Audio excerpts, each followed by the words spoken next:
He dismissed my work as academic theory, told me I wasn't on his level.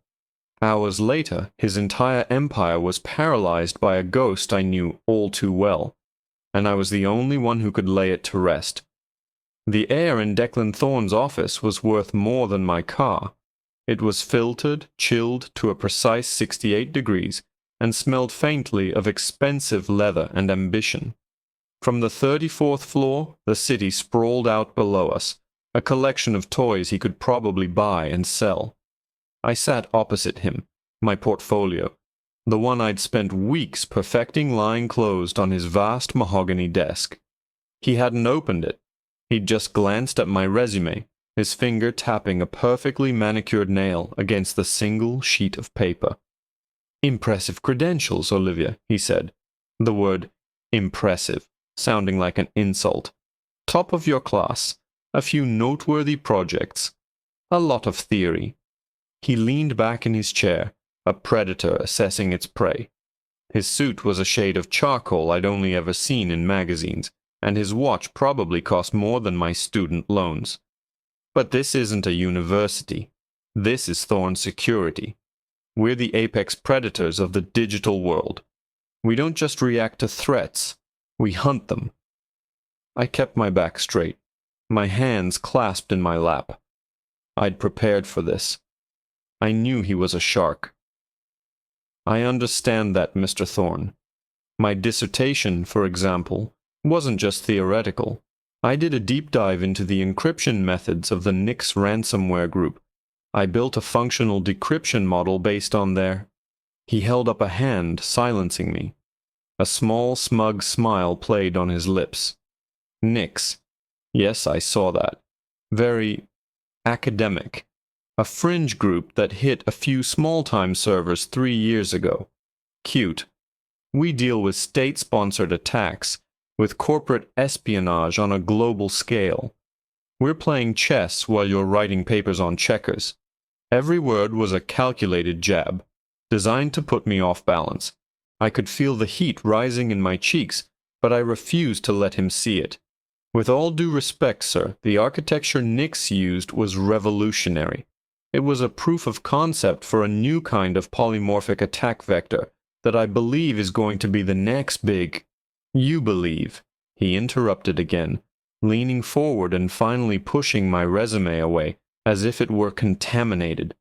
"That's the difference between you and me, Olivia.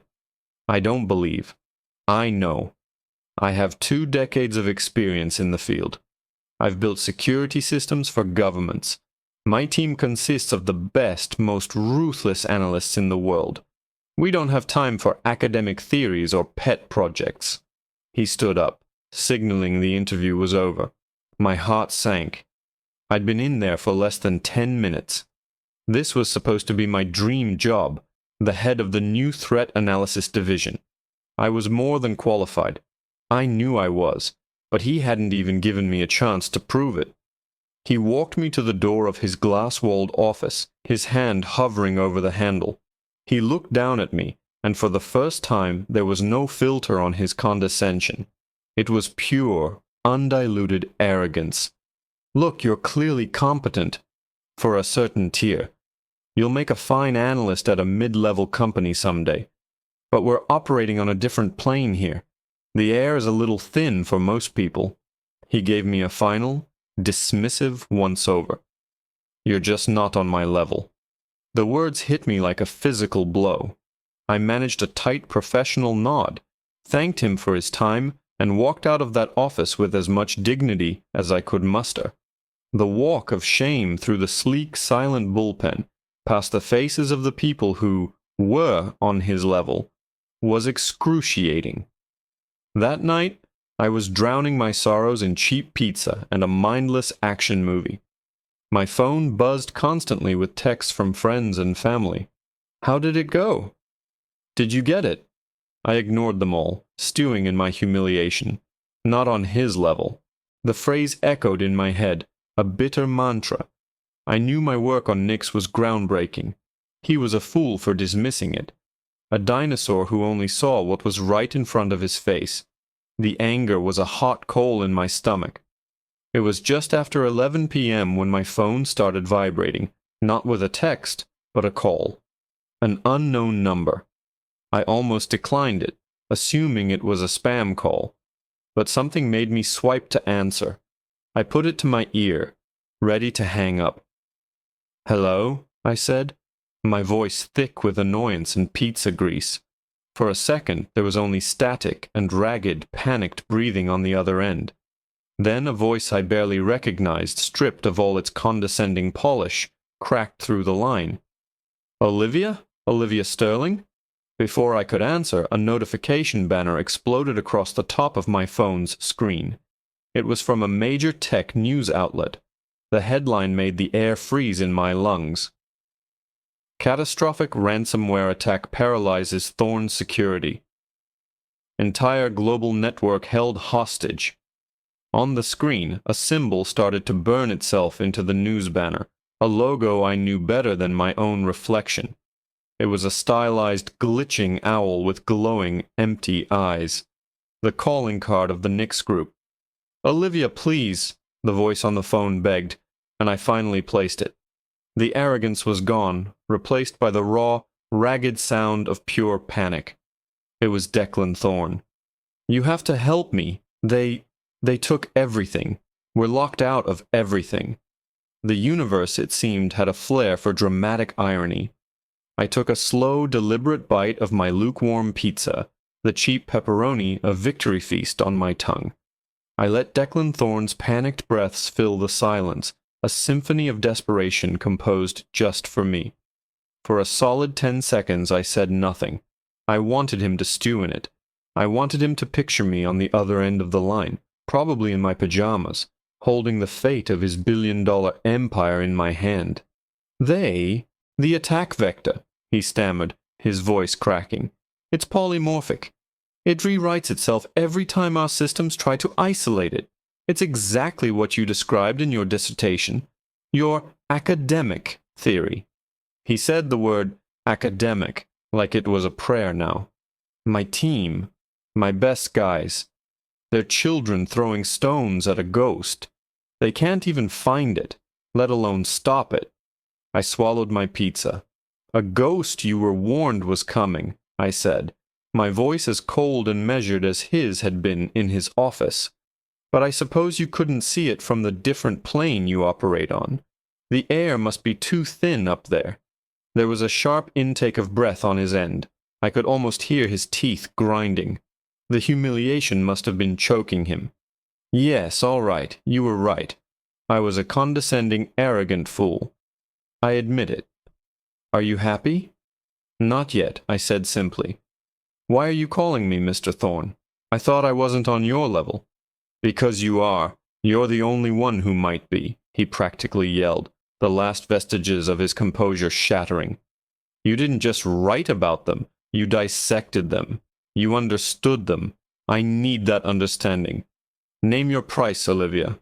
Anything. A blank check. A corner office. The head of the division is yours. Obviously. Just, please, help me." The begging was pathetic, but it was exactly what I needed to hear. This wasn't about the money or the job anymore. It was about respect. It was about proving him wrong in the most spectacular way imaginable. "The price isn't a check, Declan," I said, using his first name to establish the new dynamic. "The price is my terms. From the moment I walk through your door until this crisis is over, I am in charge. Your apex predators report to me. Your board answers to me. You answer to me. No questions, no arguments. You will give me unconditional top-level access to every byte of data you have. Am I clear?"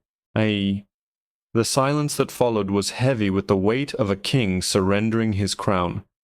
"Crystal," he finally whispered, the words sounding like broken glass. "I'll be there in 20 minutes, I said, and hung up before he could say another word.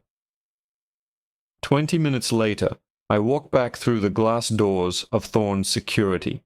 The lobby, once a silent monument to corporate power, was a scene of controlled chaos. People in wrinkled suits scurried around, speaking in hushed, panicked tones. The calm blue glow of the company logo on the wall was gone, replaced by a flickering, angry red emergency light. Declan was there to meet me, his charcoal suit now disheveled, his tie loosened. He looked 10 years older than he had that afternoon. He didn't say a word, just nodded and led me towards the elevator. We rode up to the 34th floor in silence. The bullpen was a war room. Analysts were hunched over their keyboards, their faces illuminated by streams of meaningless code. The massive wall-size monitors that usually showed global market data were all pitch black, except for one, dead center. On it, the glowing, glitching owl of Nix stared out at the room, its digital eyes seeming to mock the frantic efforts of the humans below. Declan led me into his office. He gestured towards his personal terminal, the screen displaying the same owl. "This is the only thing we can access. The ransom note." I stepped closer, my eyes scanning the screen. But it wasn't a ransom note. There was no demand for Bitcoin, no threats of data deletion. There was only a single, blinking line of text beneath the owl's mocking gaze. It was a message that made the blood in my veins run cold. A message that turned this corporate crisis into something terrifyingly personal. It wasn't addressed to Thorn Security. It was addressed to me. It read, "Hello again, Liv. Did you miss us?" The world outside Declan's glass office seemed to dissolve. The panicked analysts, the flashing red lights, his ragged breathing beside me, it all faded into a dull background hum. There was only the screen, the blinking cursor, and those 7 words. Liv. No one had called me Liv since college. No one except my former partner, both in coding and in life, Julian. Julian, who had been the other half of my research into Nix. Julian, who had become obsessed, who saw the ransomware not as a threat to be dismantled, but as a work of art to be perfected. Julian, who had vanished 2 years ago after a bitter fight when I refused to follow him down his dark, reckless path. "Who is Liv?" Declan asked, his voice a strained whisper. I ignored him, my mind racing, connecting dots I hadn't even realized existed. Julian hadn't just studied Nix. He had become them. That revolutionary, polymorphic attack vector wasn't something he discovered. It was something he created. This wasn't a random attack for money. This was a message. This was a performance. And I was the intended audience. "Give me your keyboard," I commanded, my voice flat and steady. The shock was being rapidly replaced by a cold, familiar anger. The anger I'd felt when Julian betrayed our work, our trust. Declan hesitated for only a second before sliding his chair out of the way. I sat down, my fingers flying across the keys, pulling up a command line interface from a hidden backdoor I'd built into my own decryption models, a signature kill switch I'd never had a chance to use. "They're not after your money, Declan. They're after me." I started typing. Not code to fight the virus, but a message. "You always did have a flair for the dramatic, Julian." A response came back almost instantly. "I learned from the best. I built this for you, Liv, to show you what we could have been. A god in the machine." Declan watched over my shoulder, his face pale. "You know who's doing this?" "I know the architect," I corrected him. "He wants to prove he's smarter than everyone else, smarter than me." I could picture Julian now, hunched over a bank of monitors in some dark room, a manic grin on his face, savoring this. He thought he was playing chess with me, that he'd already declared checkmate. But he'd made one crucial, arrogant mistake. He hadn't just brought his creation to me. He had brought it into my environment, into a network I was about to own. "This isn't art, Julian. It's a temper tantrum," I typed back, "and you're about to be put in a timeout." "Cute.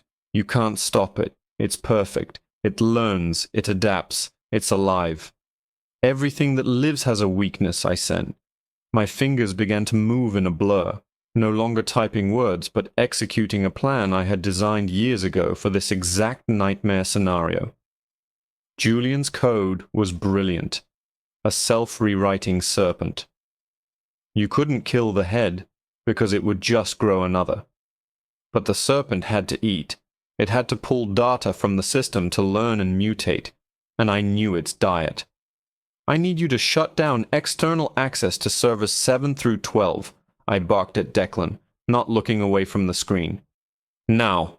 He scrambled to relay the order. Julian's code was designed to be beautiful, symmetrical. It spread through networks like a crystal growing in a solution. But I had designed a counter-agent, a specific string of junk data that looked like a nutritious meal to the virus, but was in fact a digital poison. It wouldn't kill the code, but it would force it to mutate in a predictable, flawed pattern, with a single exploitable loophole. "What are you doing?" Julian's message flashed on the screen. The confidence was gone, replaced by a flicker of confusion. I didn't answer. I was corralling his serpent, using Declan's panicked analysts as shepherds to close off network pathways, forcing the virus down a digital corridor of my own design, the destination. A honeypot server I was setting up in the cloud, baited with the fake junk data it couldn't resist. It was a cage disguised as a feast. As the last of the code was herded toward my trap, I uploaded my kill switch, a simple but elegant logic bomb I called the Ouroboros. It wouldn't attack his code. It would trick his code into attacking itself, locking it in an infinite self-devouring loop. "No," his message appeared. "That's impossible." I typed my final reply. "You wanted to show me you were on another level. You were right. You're down in the dark playing with monsters. I'm up here, turning on the lights." I hit enter. For a moment nothing happened. Then, one by one, the massive monitors on the wall of the bullpen began to flicker back to life. The glitching owl vanished, replaced by the calm, blue Thorn security logo. A collective gasp, then a wave of cheers erupted from the analysts. Declan slumped against his desk, running a hand over his face in utter disbelief. The serpent was caged, trapped in an endless loop on a dummy server. It was now nothing more than a digital ghost, a prisoner in a box of its own making. Declan finally looked at me, his eyes wide with a mixture of awe and terror. The arrogance was completely gone, replaced by a profound, humbling respect. He opened his mouth, then closed it, as if words were inadequate. I stood up from his chair, the adrenaline slowly beginning to fade. I looked at the man who, only hours before, had told me I wasn't good enough. I looked out at the bullpen full of analysts now staring at me like I was some kind of sorceress. I had the job. I had the blank check. I had his respect. But standing there, in that multi-million-dollar office, I realized I didn't want any of it. I hadn't done this for him or for the job. I had done it for me, to close a painful chapter of my past and prove once and for all who I was. "The threat is neutralized," I said, my voice clear and calm in the suddenly quiet room. "Send the server logs to the FBI. They'll be able to trace Julian's physical location from his connection to the honeypot." I picked up my jacket from the chair where I'd left it. "My consultation fee is $1 million. Your assistant can wire it to the account on my resume." I walked towards the door, pausing with my hand on the handle. I turned back to look at Declan Thorne one last time. He looked small, insignificant, a king standing in the ruins of a castle I had both destroyed and saved. "For the record," I said, letting a small cold smile touch my lips. "You were right. We're not on the same level." And with that I walked out, leaving him to the silence and the quiet blue glow of a network I now owned.